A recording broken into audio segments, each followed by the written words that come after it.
They say you truly know your family when money enters the picture. For 74 years, I believed my daughter and her husband loved me. But one evening, while she thought the call had ended, I heard words that shattered everything. "He has to go to a nursing home," my daughter whispered. Her husband replied, "Yes, once he's out, we'll sell the house. It'll be nearly $900,000. That sets us up for life." I froze. My own daughter, my flesh and blood, planning to throw me away like an old couch. I didn't scream. I didn't argue. I just listened, and I made my plan. They thought I was weak, dependent, and blind to their schemes. But when they returned from a business trip, laughing about their new life, they found the house door locked, their keys still fitting the lock, and a folded note waiting for them on the doorstep. When they opened it and read the words, they started screaming. And now, I'll tell you what was in that note. But first, let me take you back to the beginning of the betrayal. Backhand index pointing right before we dive in, I want to ask you, what would you do if your own child plotted against you like this? Let me know in the comments below. And if you think family greed is one of the worst betrayals in life, hit that like button right now. Don't forget to subscribe, because this story isn't just drama. It's a lesson every senior citizen, every family needs to hear. I never thought my life would unravel because of a simple mistake. A phone call that wasn't hung up properly. It was a Thursday evening, quiet as usual.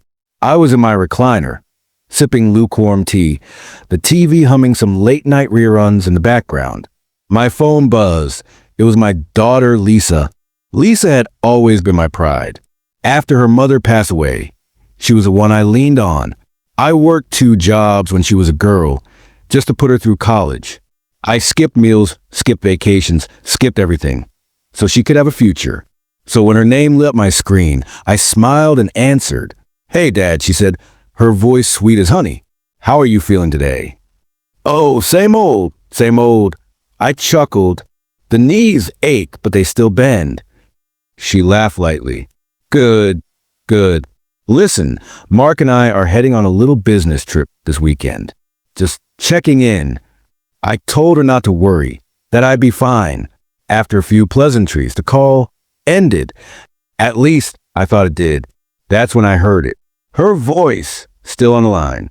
Faint but clear enough. He has to go to a nursing home. I froze. My heart thudded in my chest. Was she talking about me? Mark, her husband, replied, his tone matter of fact. "Yeah, it's time. Once he's out, we can sell the house. Did you check the market? Close to 900,000. We'll be set." My blood went cold. Lisa whispered back, I know. He won't fight it. He's too old. He'll just accept it." Mark chuckled. "Exactly. We'll move fast. This is our shot." I sat there, phone pressed to my ear, trembling. My daughter, my only child, was plotting my exile. And not just exile. She was planning to sell the very house where her mother and I built our life together. The house I thought I'd pass down to her with love. Tears stung my eyes. I didn't hang up. I just listened. They moved on to discussing flights, timelines, their dream home in another state. When the line finally went silent, I sat alone in that chair, staring at the walls around me, walls filled with photos of Lisa as a little girl, her gap-toothed smile, her graduation cap, her wedding day. And I thought, was it all for nothing? I could have confronted her right then, called her back, screamed, but instead, I wiped my tears and leaned back. Because one thing I've learned in 74 years is this: the worst kind of enemy is the one who thinks you're weak. And if my own daughter thought I was too old, too frail, too naive to fight back, then maybe it was time to let her believe it. For now. But deep inside, a quiet voice whispered, they have no idea who they're dealing with. The next morning, I sat at the kitchen table, pretending to struggle with the newspaper. My glasses perched on my nose, my hands shaking just enough to look pitiful. Lisa walked in without knocking as usual. She carried a grocery bag in one hand and that patronizing smile in the other. "Morning, Dad," she chirped, kissing my cheek like she was doing charity work. "Morning, sweetheart," I said, forcing a cough. She put the groceries down and gave me a once-over. You don't look great. Did you sleep okay? I shrugged, letting my shoulders sag. Oh, I'm just slowing down, I suppose. That's what happens when you get old. Inside, my blood boiled. I wanted to tell her I'd heard everything. But instead, I folded the newspaper slowly, clumsily inside. She smiled. That smile people give when they think they're smarter than you. Don't worry, Dad. Mark and I will take care of everything soon. You won't have to stress anymore. I raised an eyebrow. Take care of everything? She caught herself, then laughed nervously. Oh, I mean, just helping you out more. You shouldn't have to worry about bills or, the house. The house. Always the house. I leaned back in my chair. Well, I've managed this long. Your mother and I built this home with our hands. I'd like to stay here a while longer. Her smile froze, then melted into a look of pity. The kind of pity that cuts deeper than insults. Of course, Dad, but you have to be realistic. What if something happens to you alone here? A nursing facility might actually be safer. I clenched my fist under the table, but I forced a shaky laugh. Maybe you're right. Maybe it's time. Her eyes lit up just for a second. I caught it. That flicker of triumph. That's when I knew I was playing the game right. Later that evening, Mark stopped by. He strutted like he owned the place, still in his tailored suit, tie loosened. Hey, old man, he said, clapping me on the shoulder. How's the heart holding up? I gave him a crooked grin. Still ticking. Much to your surprise, I bet. He barked a laugh, not even denying it. You're tough, I'll give you that. But Lisa's right. It's too much house for you. Honestly, you'll be happier in a place with staff, meals, other seniors to talk to. Don't you get lonely here? I played along, nodding slowly. Lonely? Yeah, sometimes.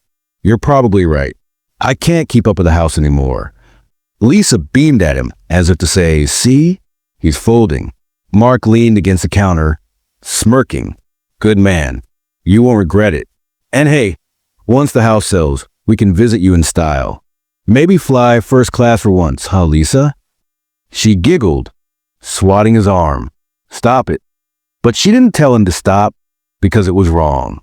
She told him to stop because she thought I was too clueless to notice.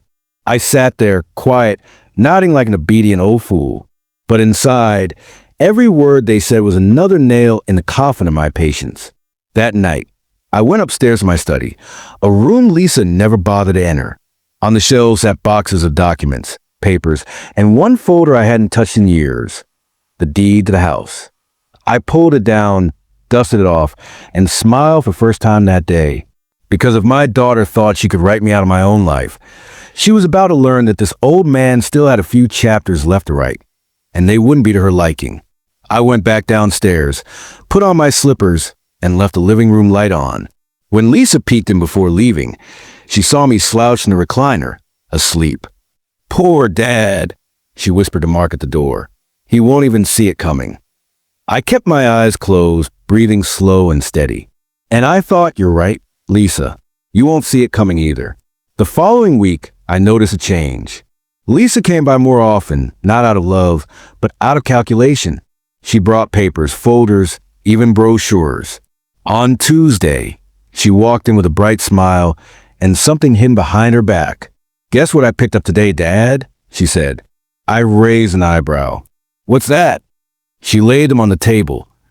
Glossy brochures of nursing homes. I picked one up, flipping through the pictures of manicured lawns and smiling staff members in crisp uniforms. Seniors playing bingo. Seniors eating mashed potatoes.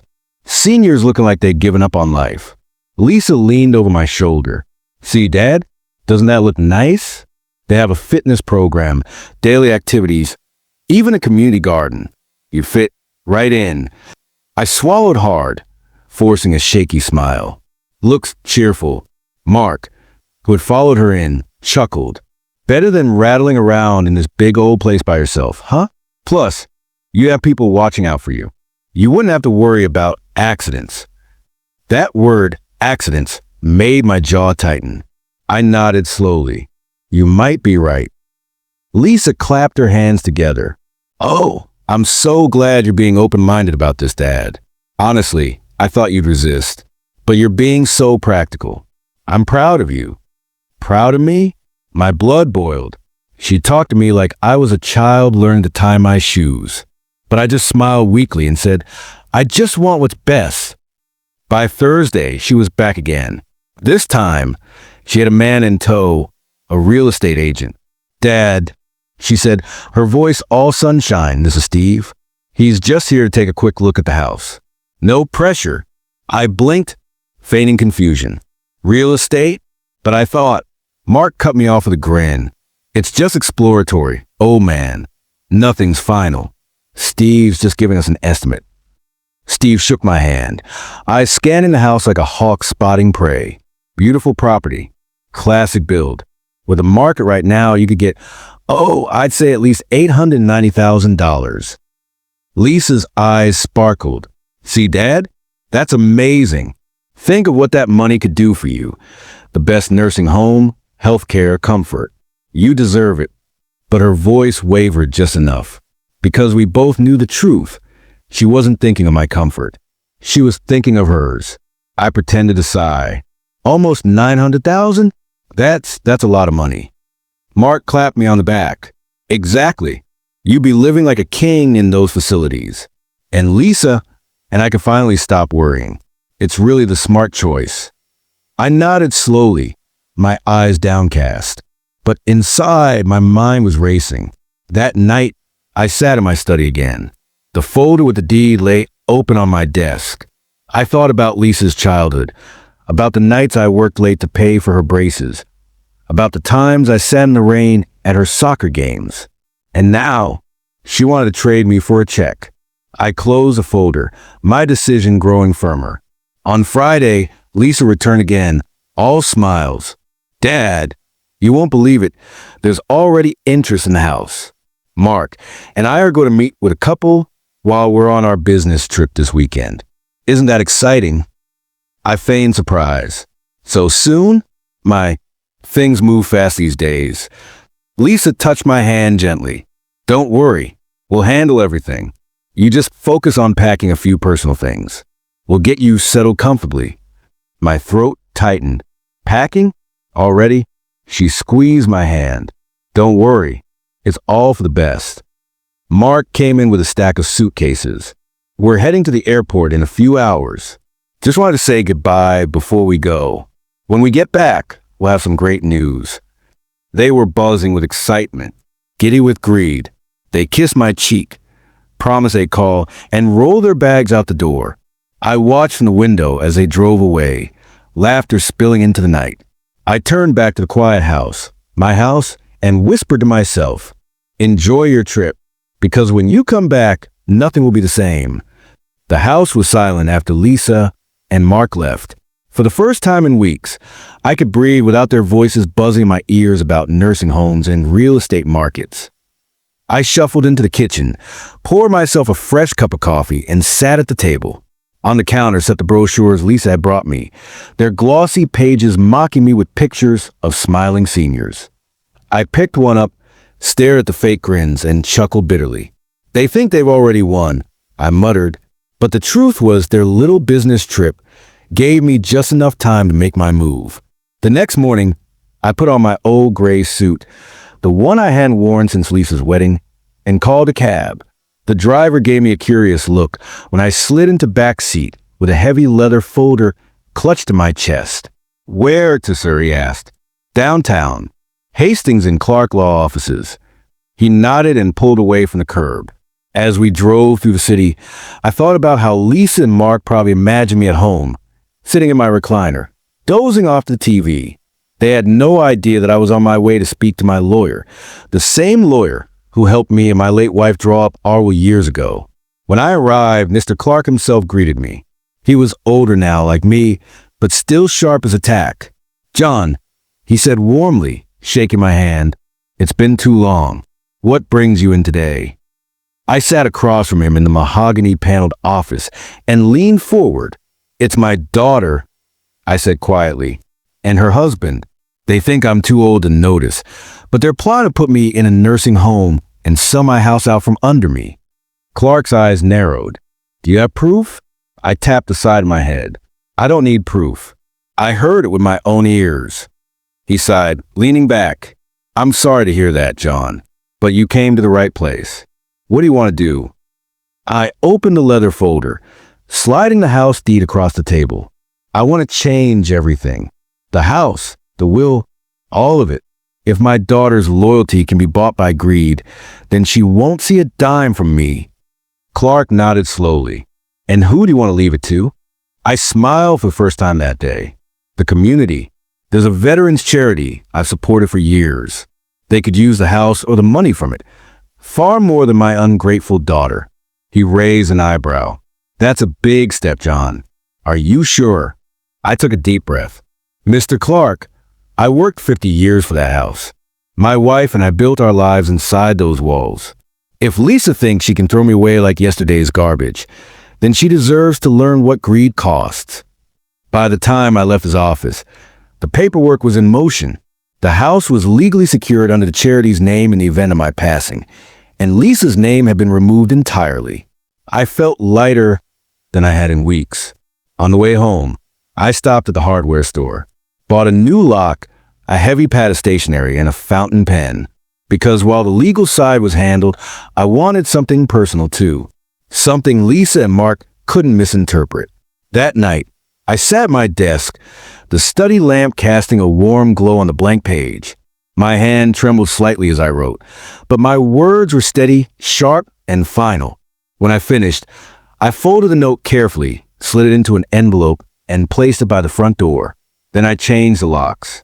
And when I crawled into bed, for the first time in a long time, I slept peacefully, because I knew that when Lisa and Mark came back on their trip, laughing and dreaming of dollar signs, they'd be met with surprise that would make their blood run cold. And it all started with that note. The house was quiet the day Lisa and Mark came back. I'd been waiting for this moment.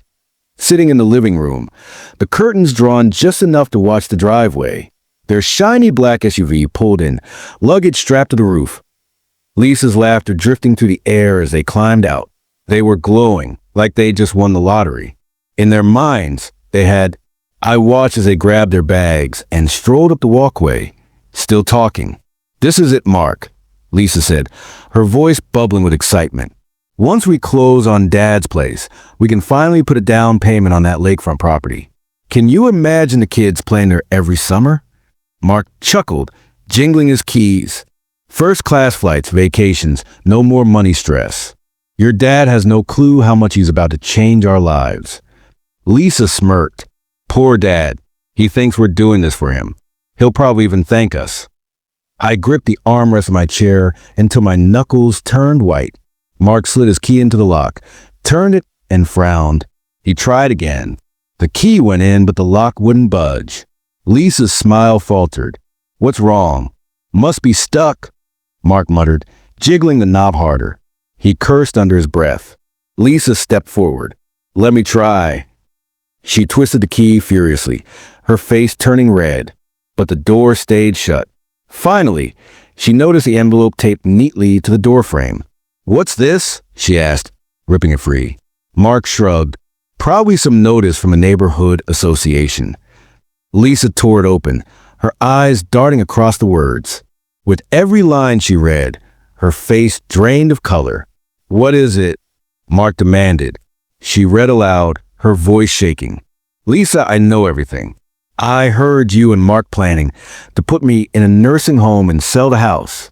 This home is not yours to take. As of this week, it no longer belongs to me, either. It belongs to the Veterans Foundation. In honor of your mother, you will receive nothing from me now or in the future. You chose greed over family. That choice has consequences. Consider this my final lesson. Dad. Mark's jaw dropped. What the hell does he mean? The house belongs to Foundation. Lisa's hand shook as she reread the note. He changed everything. He cut us out. Mark snatched the letter, crumpling it in his fist. That old man can't just... Apparently he can... Lisa snapped, her voice cracking. She pounded her fist against the locked door. Dad, open up. We need to talk about this. Inside, I sat in silence, watching their shadows through curtains. Lisa's voice rose to a scream. Dad, how could you do this to me? After everything I've done for you. I closed my eyes. After everything you've done for me? She had betrayed me in the cruelest way possible. And now she was a victim? Mark slammed his fist on the door. Open up, old man. You can't just throw away nearly $1 million like that. That money was supposed to be our future. Their voices grew louder, echoing down the quiet street. A few neighbors peeked out their windows, whispering to each other. Lisa noticed and lowered her voice to a hiss. Mark, stop. People are watching. But her face was twisted with rage. She turned back to the door, pressing her forehead against it. Dad, please. You don't understand. We were only trying to help. We just wanted what was best for you. I almost laughed. The lies rolled off her tongue as easily as they had the night. I overheard the call. For the first time, I didn't feel like the weak, frail old man she thought I was. I felt strong, in control, because she finally understood what I had known all along. Greed leaves you empty-handed. They stood on the doorstep another few minutes, arguing in hushed, frantic tones. Then, with one final kick to the door, Mark stormed back to the car. Lisa lingered, her eyes glassy, staring at the house that had been her inheritance. Until now. She whispered, almost too soft to hear, How could you, Dad? And then she turned, shoulders slumped, and walked back to the SUV. I watched them drive away, their laughter gone, their future suddenly uncertain. For first time in weeks, the house felt safe again. And in that silence, I finally exhaled. That night, after Lisa and Mark drove off, I sat alone in my recliner, the same chair where I had overheard their betrayal just weeks earlier. The house was quiet, almost too quiet. I could still hear echoes of Lisa's voice in my head. Dad, how could you do this to me? I looked around at the walls. Every frame told a story of my life. Wedding photos, Lisa's baby pictures, snapshots of family holidays. All those memories hung heavy in the air. And yet, when I thought about what they had tried to do, I felt no guilt, only sadness. You see, when you're young, you think family love is unconditional. But as you grow old, you realize love can be tested, and sometimes it breaks under the weight of greed. I gave Lisa everything. Every dollar I earned, every hour I worked, every ounce of love I had. And she decided that wasn't enough. She wanted the house, the money, my independence, my dignity. And for what? So she and her husband could live stress-free? No, that wasn't love. That was entitlement. The next morning, I received a call from Mr. Clark, my lawyer. Everything's finalized, John, he said. The deed has been transferred. The Veterans Foundation has full ownership rights upon your passing. No contest. I thanked him, feeling a weight lift off my chest. Do you want to notify your daughter formally? He asked. I shook my head, even though he couldn't see it. No need. She got the message loud and clear. When I hung up, I realized something important. For the first time in years, I wasn't afraid anymore. Afraid of being pushed aside. Afraid of being forgotten. Afraid of being used. Because I had taken control back. Of course, Lisa called me. Over and over. Voicemails full of anger, guilt-tripping, and finally, desperate begging. Dad, please, we didn't mean it like that. Mark was joking. You misunderstood. You're blowing this out of proportion. I didn't answer. Because I didn't misunderstand. I had heard every word, clear as day. And you don't joke about putting your father in a nursing home so you can sell his house for nearly $900,000. Neighbors later told me Lisa and Mark were furious, ranting that I had been manipulated by some greedy lawyer, that I was turning my back on my own blood. But the truth was simpler. They had turned their backs on me first. So now I sit in this house at peace. I don't have millions. I don't have the love of my daughter anymore. But I do have my dignity. And I have the knowledge that one day this home will go to something good, something honorable, a cause my wife would have been proud of. And Lisa, she'll have to live with the choices she made. Now let me ask you, the audience, the same question I've been asking myself. Backhand index pointing right. Am I the A asterisk asterisk hole? For cutting my daughter out of my will? Was I too harsh? Should I have given her another chance? Maybe sat her down and confronted her face to face? Or was I right to teach her the hardest lesson she'll ever learn? That greed destroys relationships faster than anything else? I want to hear what you think. Tell me in the comments. AITA? And before you go, if you believe family should never betray family, hit that like button right now. If you think greed ruins everything, share this video with a friend. And don't forget to subscribe, because I've got more real stories, more lessons, and more truths that every family in America needs to hear. Because here's the thing, my friends, we don't get to choose how our children turn out, but we do get to choose how we respond when they show us who they really are. And me? I chose peace. I chose dignity. I chose to leave a legacy my wife would smile at, instead of feeding the greed that nearly destroyed me. This old man isn't done yet. Not by a long shot.